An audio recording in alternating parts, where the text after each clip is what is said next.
το γαμημένο. Από 2,80 πέφτει 180 σε 2 δευτερόλεπτα, ρε πούστη.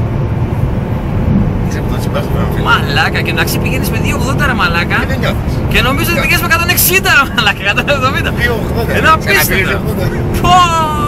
Πω, Τώρα πηγαίνεις εύκολα. Καλά, ναι, γάμισε τους μαλάκα. Εδώ εντάξει, επειδή στρέφουν και αεροδρόμιο τώρα εδώ πέρα, γάμισε τους.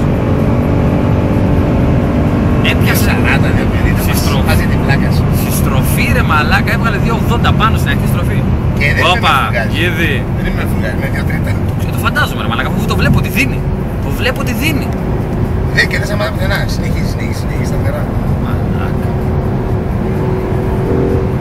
Εντάξει, ξέρεις, πολλοί από πίσω τώρα θα πατάνε γκάζι για να σε προλάβουνε. Για να το δούνε ρε μαλάκα. Απίστευτο μαλάκα. Είσαι στα 200 και πατάς γκάζι και δεν είσαι πολλά πίσω.